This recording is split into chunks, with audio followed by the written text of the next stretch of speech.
आप क्या कहते हैं, सीज फायर होना चाहिए था या फिर should we have like continued?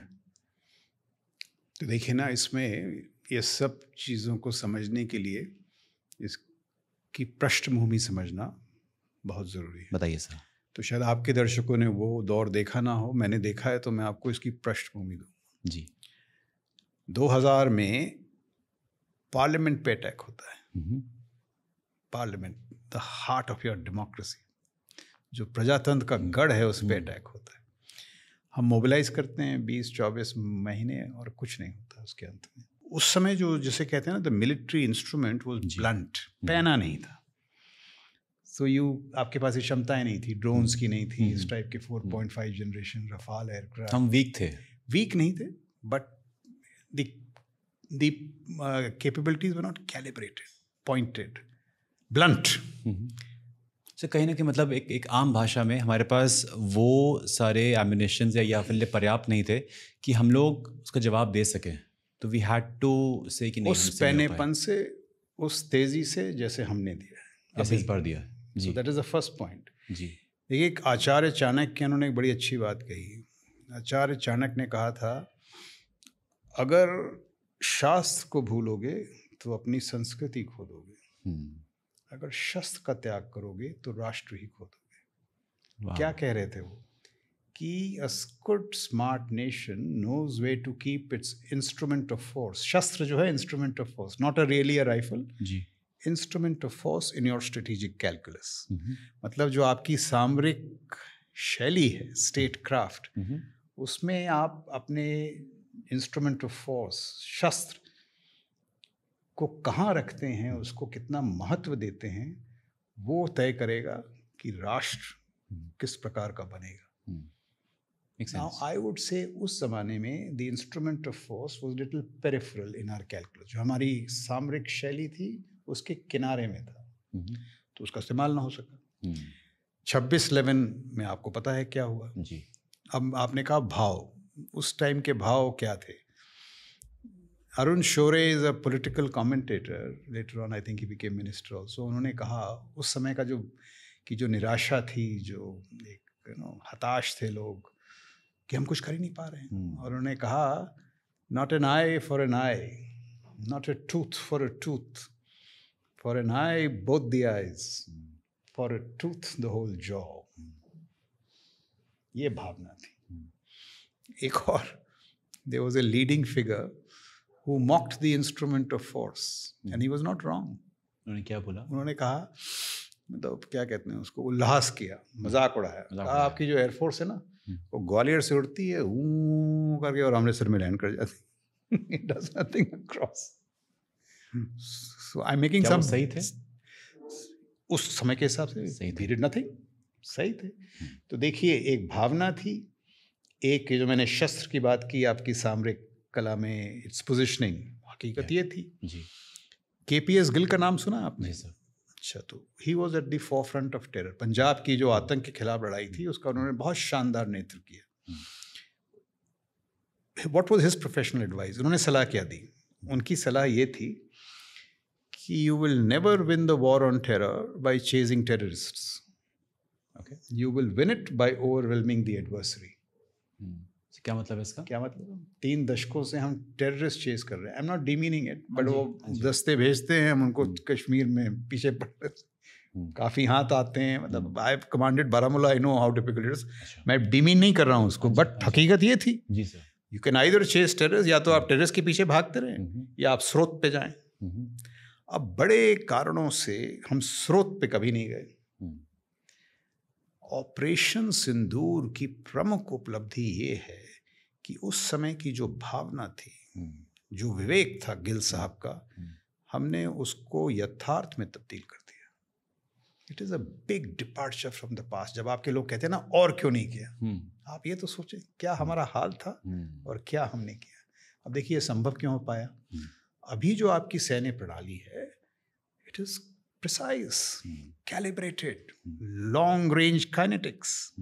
ये जो पूरी कहानी है ऐसे नहीं होती है। स्पेस चाहिए होता है आपको, इंट, एलियो स्पेस, सेंसर्स, तभी तो इस तरह की पैनी कार्रवाई हो सकती है। ड्रोन्स, रफाल्स, S-400 AD वॉल, वायु सुरक्षा की जो पूरी दीवार थी, भाई वो भी तो कुछ करेगा। बिल्कुल। दीवार थी हमारी। ब्रह्मोस, INS विक्रांत, यस, जो अभी तो हमने उसको इस्तेमाल ही नहीं किया, वो निर्णायक क्षेत्र हो सकता है, फ्लैंक ऑफ डिसीजन। तो जो शस्त्र जिस बात की चाणक्य ने बात की थी, एक सैन्य प्रणाली, उसको पैना बनाने में, उसको कैलिब्रेटेड मजबूत बनाने में समय लगता है, ग्रीसर, और निवेश करना पड़ता है। तो उस समय शायद था नहीं, किया नहीं था हमने। अब ये है, अभी आपका इंस्ट्रूमेंट फोर्स पैना है, और पॉलिटिकल विल मानना पड़ेगा। आई मीन प्रधानमंत्री नरेंद्र मोदी के नेतृत्व में it's not easy, political will चाहिए होता है, उन्होंने दिखाई है पॉलिटिकल विल। तो पहले तो हमको, मतलब ये जो ये लोग कह रहे हैं हम भी कि हमने भाई पर्याप्त नहीं किया, आप देखिए हम कहाँ से कहाँ आए। ये जो रास्ता है ये आसान नहीं था, बट मैं मानता हूँ। अभी देखिए पाकिस्तान क्या खेल खेलता था, ये एक बड़ी क्या कहते हैं रोचक चीज़ है। पहलगाम के बाद देखिए पहलगाम में हुआ क्या।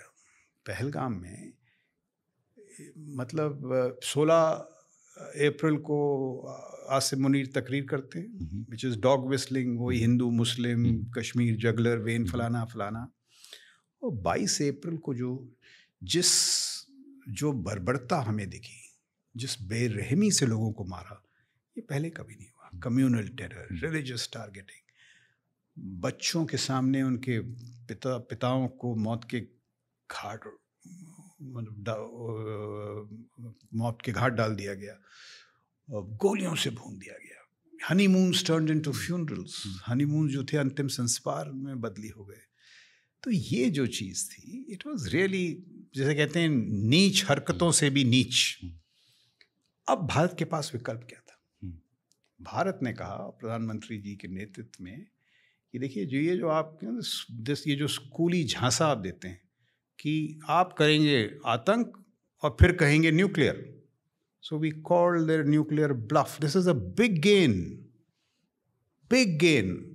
हमने कहा देखिए अगर आप आतंक करेंगे तो आपको भारत की जो पारंपरिक शक्ति है, कन्वेंशनल माइट, ये जो सब देखा आपने ड्रोन्स ये वो, आपको इससे झुलझना पड़ेगा। और उसमें हमने कहा देखो बच्चों हम क्या करेंगे, पहले बात तो हम आपका सिर्फ टेरर इकोसिस्टम मारेंगे, बट टेरर इकोसिस्टम वो नहीं बालाकोट दूर, जहाँ जो स्रोत है साउथ पंजाब, रावलपिंडी, रायलकोट, रायविंड, बहावलपुर, सियालकोट, यहाँ मारेंगे, क्योंकि ये कर तो रहे थे पंजाबी। इससे इनको बहुत गहरी चोट पहुंची, इन्होंने इसका अंदाज़ा नहीं लगाया होगा। और जब इन्होंने एस्केलेट किया, लड़ाई को बढ़ाने का कोशिश की, हमारे S-400 आकाश तीर, तो हमको बड़ी सफलता मिली है।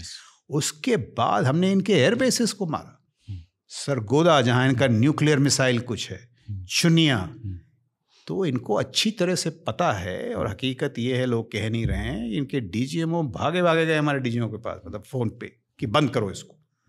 तो ये बड़ी उपलब्धि है। ये लोग कहते हैं कि हमने नहीं किया, हमने पंजाब में मारा है, हमने उनके बेसिस को मारा है, वो हाथ जोड़ के हमारे पास आए। Don't go by what they are spinning on the social media. तो ये बहुत बड़ी उपलब्धि है। और आप जो मैंने पृष्ठभूमि दी थी उससे अगर आप तुलना करें तो इट इज़ रिमार्केबल। मैं तो कहता हूँ this is a seminal moment in our statecraft. जो हमारी सामरिक कला है उसका एक अद्भुत क्षण है, उसको आप पहचाने। बिल्कुल। Should we do more, we can discuss, but we have done far more than the past. तो ये this was the original argument मैं आपसे understood sir. It's more like an orbital shift than an incremental shift जो देखा है हमने। It is revolutionary, orbital जिसे आप कहते हैं, it is an orbital shift। तो sir and let me say one, एक लाइन उसको आप कर दें, we have rediscovered the utility of force।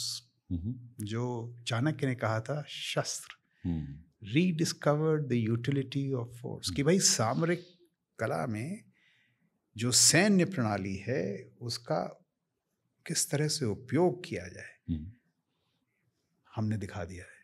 और देखिए एक और चीज़ प्रजातंत्र के लिए बड़ी अच्छी चीज़ है। हम क्या कह रहे हैं, here is a professional military under political control, राजनीतिक नियंत्रण में प्रोफेशनल मिलिट्री। और वो क्या है, अनप्रोफेशनल मिलिट्री, ब्लंडरिंग मिलिट्री विच बक्स पॉलिटिकल कंट्रोल। तो आप समझें इस चीज़ों को। और फिर ये जो दोस्त हैं जो और चाहते हैं और भी कर देंगे। फिलहाल थोड़ी संतुष्टि का दौर है, धीरे धीरे हम लोग सेलिब्रेट तो कर ही रहे हैं। और देखिए हम हमारे वो क्या कहते हैं, हमारे जो शास्त्र हैं क्या कहते हैं, साम दाम दंड भेद। तो पता होना चाहिए कब साम, कब दाम, कब दंड और कब भेद। और किसी ने कहा, आई थिंक डीजीएमओ ने कल कहा था कि भाई जब आग्रह से काम ना बने तो फिर भय से कराना चाहिए। तो आग्रह से काम बना नहीं, हम इनके हाथ जोड़ रहे थे 20 साल तक, यार बंद करो, मत करो। तो भाई it is really a great moment, एक बहुत ही अद्भुत क्षण है। बट पागलपन नहीं होना चाहिए भाई, ये तो पेस्ट है यार आपके, और बड़े और चुनौतियां हैं, उन पे नजर रखिए। Right sir. तो सर जब जो डीजीएमओ है उनकी बात हुई, उन्होंने बोला कि इसको बंद कर दिया जाए, सीज़ फायर का ऐलान हुआ, लेकिन सीज़ फायर को फिर से वॉयलेट किया गया। तो क्या ये फितरत है कि सीज़ फायर को वॉयलेट करना ही है, या फिर इस बार कुछ अलग हुआ? मैंने डिवीजन कमांड की एलसी पे, जब सीज़ फायर दिल्ली से ऑर्डर होता है कुछ टाइम लगता है ठंडा होने में। तो कल ही किसी ने मुझसे पूछा था, जब परसों, मैंने कहा आप चिंता मत करो, ये हो जाएगा, टाइम लगता है। बड़े कारण हैं, कुछ तो मतलब लोग फायर करेंगे, कुछ उसने कर दिया, इसने कर दिया, बट अभी सब ठंडा पड़ गया है कि नहीं? कल मेरे ख्याल से रात 11 बजे, आज नहीं, कल रात 11 बजे के बाद कुछ नहीं हुआ है। और दूसरी बात, भाई सीज़ फायर इन्फोर्स कौन करता है? वो जो मान लीजिए आप हैं, you are Pakistan north light infantry, आपके पास ऊपर से तो हुक्म आया है, मेरे को भी ऊपर से हुक्म आया है, बट आप इसलिए सीज़ फायर रिस्पेक्ट करते हो कि मैं बैठा हूँ यहाँ पे 8 जैकलाई, अगर आपने खोला मैं भी, तो सीज़ फायर इन्फोर्स ऐसे होता है। ऊपर से हुक्म तो ठीक है, ऐसे भी इन्फोर्स होता है, आपसे रजामंदी, जिसे कहते हैं it is deterrence, battalion to battalion deterrence. तो थोड़ा टाइम लगता है, बट हुआ। तो सीज़ फायर का जो वायलेशन थोड़ी देर हुआ, चलिए नहीं होना चाहिए था, इन अ गुड मिलिट्री, हमने नहीं किया, उसने किया, बट वो ठंड, आप मेरे को बताइए सीज़ फायर हुआ क्यों? आसिम मुनीर के पास उपाय क्या बचा है, बताइए क्या कर लेंगे अभी? उन्होंने जहाज उड़ाए, J-17 गिरा, J-10 गिरा, उनके पास उपाय क्या बचा? एयरबेस तो उनके हो गए, तो वो किस बात का करेंगे सीज़ फायर? कुछ उपाय तो हो, क्या समुद्री क्षेत्र में जाएंगे? वो तो निर्णायक है हमारे तरफ, 2 एयरक्राफ्ट कैरियर उनके पास, 0 हमारी न्यूक्लियर सबमरीन देगी, तो उनके पास एस्केलेशन के लिए उपाय क्या हैं? तो हम क्यों घबरा रहे हैं? कुछ नहीं हो।